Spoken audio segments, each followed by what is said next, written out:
네, 시선집중 3부 문을 열도록 하겠습니다. 요즘 야권 최대 화두는 서울시장 보궐선거 후보 단일화 문제인 것 같은데요. 그 중심에 국민의당 안철수 대표가 있고요.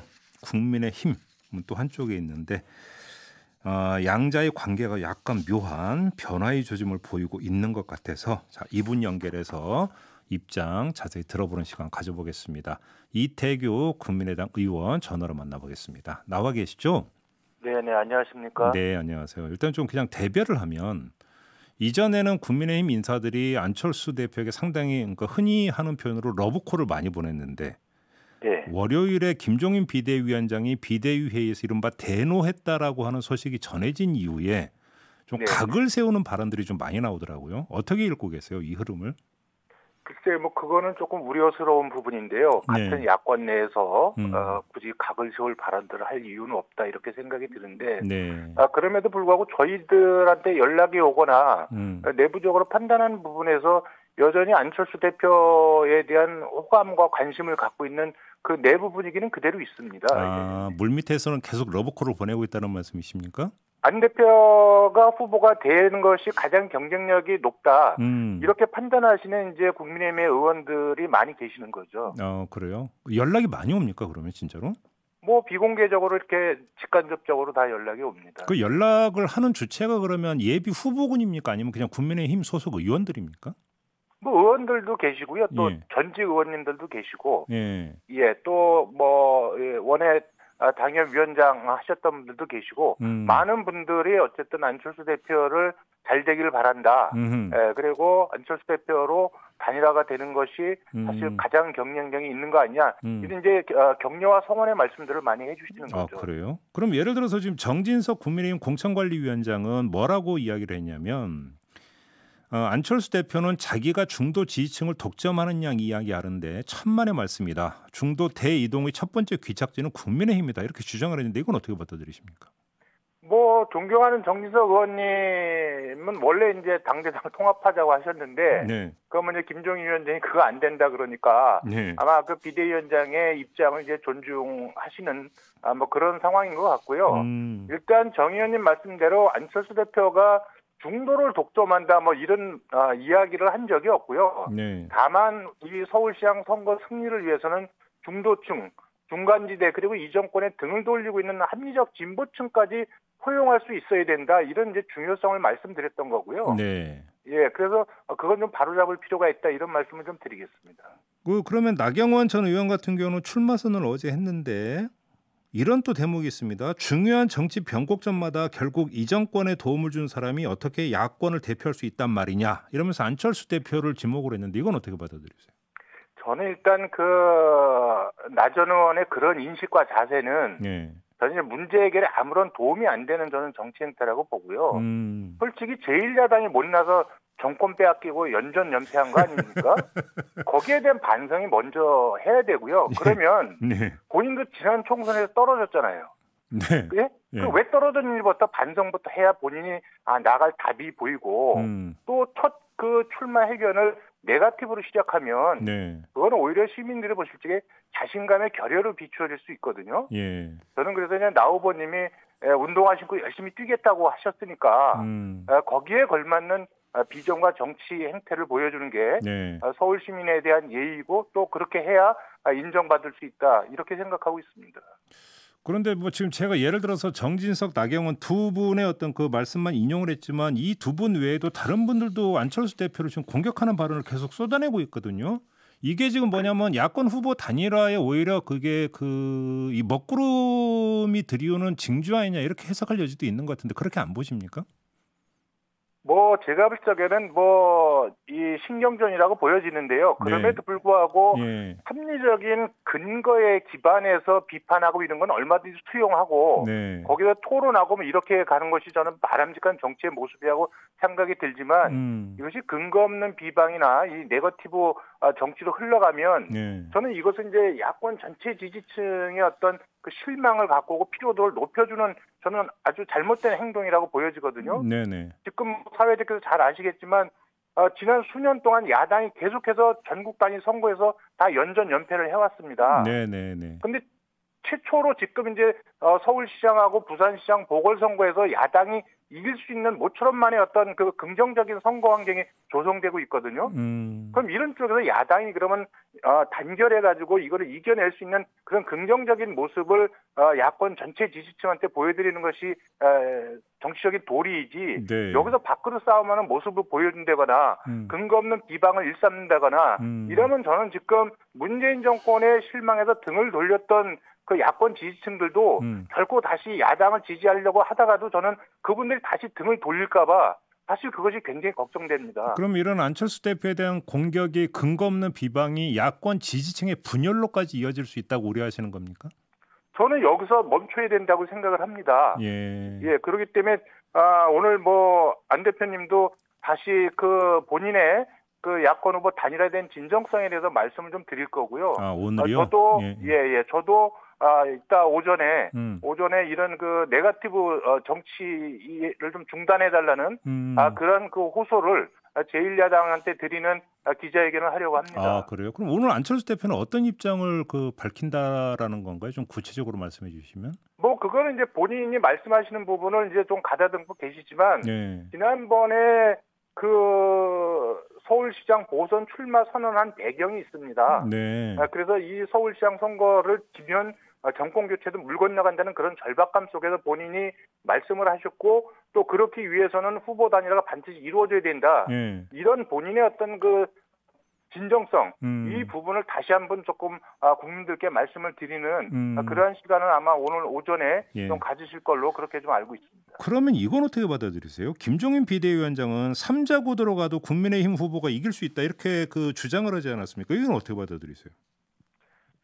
저는 일단 그렇게 말씀하시는 배경은 제가 그 깊은 뜻은 잘 모르겠습니다. 그렇지만 그런 것보다는 지금 전체 야권 지지층이 바라는 방안이 뭔지 이걸 저는 살펴보는 게 우선이고요. 야권 지지층의 뜻을 거스르고 역류할 수 있는 정치는 전 존재할 수 없다고 생각을 하고요. 저는 이제 김종인 위원장님께서 말씀하신 3자 구도는 야권 전체 지지층이 바라는 구도가 아니다. 이것은 제가 분명하다고 생각합니다. 그러면 그냥 엄포라고 보십니까? 김종인 위원장이? 아니 저는 이제 그분의 그것이 엄포든 뭐든 간에 그것이 중요한 게 아니고 3자 구도는 야권 지지층이 바라는 구도가 아니다. 이 말씀을 좀 드리고 싶은 겁니다. 근데 이거 하나 좀 여쭤볼게요. 그 의원님이 보시기에 김종인 위원장이 안철수 대표를 대하는 태도에 좀 사적 감정이 많이 묻어있다고 생각을 하세요? 저는 그렇지는 않습니다. 지금 모처럼 이 서울시장 보궐선거를 야당이 이기는 분위기를 만들고 있는데 이 부분을 주도하고 있는 것이 안철수 대표인 것은 분명하지 않습니까? 그리고 실질적으로 국민의힘 내부에서도 안철수 후보로 단일화를 하는 것이 가장 경쟁력이 있다고 하는 그런 분위기가 있고 그렇기 때문에 그것이 제1야당의 대표로서는 그것을 통제하실 필요는 있다. 저는 그렇게 생각은 합니다. 그걸 통제하는 차원이다 이렇게 보시는 거고요. 아니 현재 저는 이제 현상만 보면 그렇게 이해를 하는데 더 깊은 뜻이 계신 건지는 제가 알 수 없습니다. 일각에서는 지금 안철수 대표의 어떤 지지세는 그 단일화가 된다라고 하는 전제하에서 국민의힘 지지자나 이른바 중도 지지층의 어떤 지지가 여기에 포함이 되어 있는데 만약에 국민의힘이 안철수 대표에게 견제구를 계속 날리면 이게 빠질 수도 있다 이런 전망을 하는 사람이 있던데 이건 어떻게 보세요? 그럴 개연성이 충분히 있다고 생각을 합니다. 그렇기 때문에 그럼에도 불구하고 안철수 대표가 야권의 단일 후보가 되는 것이 야권이 이번 선거에서 이기는 거다. 이런 확신과 믿음을 야권 전체 지지층에 좀 심어주는 것이 중요하다고 생각이 듭니다. 근데 혹시 여론조사 결과 그 야권 후보군 어떤 그 여론조사 순위가 뒤바뀌어 버리면 그때는 안철수 대표에게 또 위기가 오는 거 아니겠습니까? 민심의 변화라는 것은 그때그때 달라질 수 있기 때문에요. 현재 서울 시민들께서 안철수 대표에게 보내주는 어떤 관심과 성원, 이 부분에 기대에 안철수 대표가 좀 더 제대로 좀 부응하는 그런 노력을 계속해 나가는 것이 중요하다 이렇게 생각을 갖고 있고 또 현재 국민의힘을 지지하는 그 지지층에서도 안철수 대표에 대한 지지 비율이 제일 높지 않습니까? 그래서 그분들한테도 이 야권이 연대와 협력을 하고 우리가 이번 보궐선거에서는 원팀이다. 이런 그 시각을 심어주는 것이 굉장히 중요하다. 이렇게 생각하고 있습니다. 지금 오세훈 전 서울시장하고 만나기로 했다가 취소를 했다는 보도가 있던데 이게 어떻게 된 사연이에요, 이게? 그때 오세훈 전 시장님께서 이제 그 조건부 출마 선언을 하셨잖아요. 예, 맞아요. 예, 그리고 이제 안 대표하고 연락을 하셔가지고 한번 보기로 이렇게 이제 두 분이 잠정적으로 이렇게 약속은 하셨어요. 예. 근데 그 이후에 이제 그 김종인 비대위원장이 그 오세훈 시장의 출마 방식에 대해서 전혀 동의할 수 없다 이렇게 말씀을 하신 거 아니겠습니까? 예, 맞아요. 예, 그래서 오 시장님 생각하고 김종인 위원장님 생각이 전혀 다른 상태에서 만나서 두 분이 만나서 괜히 야권 지지층에 대해서 혼선과 피로감만 줄 것 아닌가 이런 우려 때문에 조금 나중에 좀 보는 것이 어떻겠냐 뭐 이렇게 말씀이 좀 오간 것으로 그렇게 알고 있습니다. 근데 오세훈 전 시장 쪽에서는 17일까지라고 시한을 못 박았던데 그럼 17일 전에 만날 여지는 있는 겁니까? 지금 상황에서는 저는 만날 특별한 어떤 상황은 아니다 이렇게 보고 있습니다. 17일까지도? 그렇습니다. 그럼 오세훈 전 서울시장도 결국은 출마를 하겠네요, 그러면?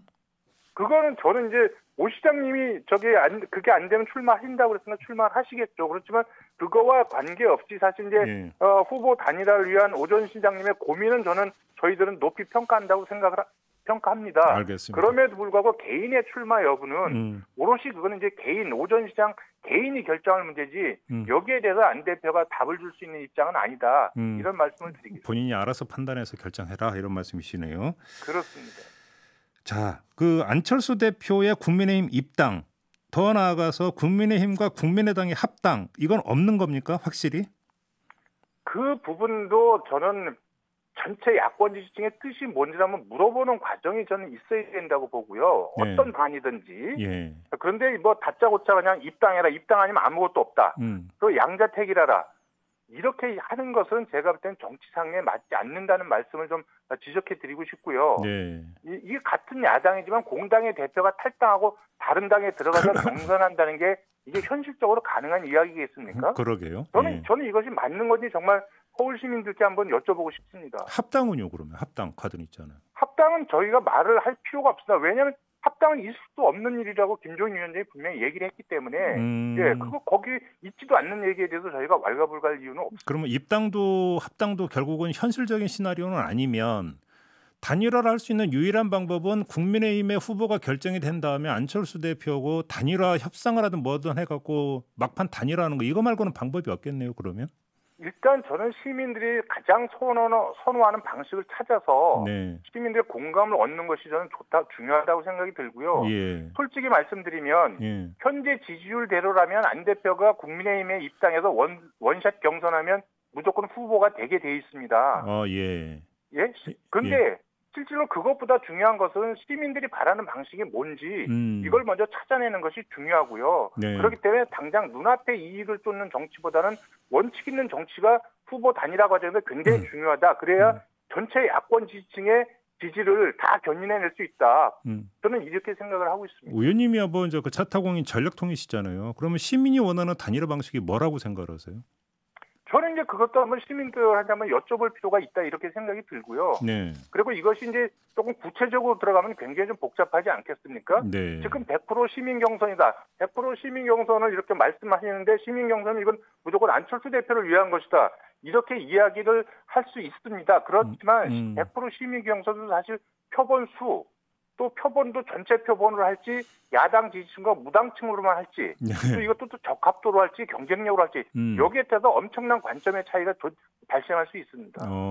그럼 이게 이제 한번 여론조사 이런 방식은 아니네요. 그러면 의원님이 염두에 두고 계시는 방법은? 아니요. 지금은 이제 온택트 선거가 불가피해서 여론조사도 시민들의 뜻을 물어보는데 그 조사 방법이나 표본의 차이에 따라서 관점의 차이가 많이 있을 수 있다. 여론조사로 가더라도. 그렇습니다. 그렇기 때문에 이것은 그냥 한번 뭘로 하자 이렇게 이야기하는 게 아니고 이 전문가 무엇이 가장 객관적이고 합리적인 것인지에 대한 전문가들의 의견도 받아봐야 되고요. 그래서 내밀한 어떤 그 실무 단위의 어떤 검토가 필요한 사안이지 이게 정치적으로 입당해라 마라 이렇게 해서 갈 문제는 아니다. 이런 말씀을 드리는 겁니다. 급선무는 두 당 간의 실무 협상이 빨리 이제 착수돼야 된다라는 얘기로 연결이 되네요. 최종적으로는 결국은 만약에 단일화 과정에 들어간다면 그런 실무적인 논의는 전 불가피하다 이렇게 생각을 합니다. 알겠습니다. 자, 오늘 말씀 여기까지 들을게요. 고맙습니다, 의원님. 네, 고맙습니다. 지금까지 국민의당의 이태규 의원이었습니다.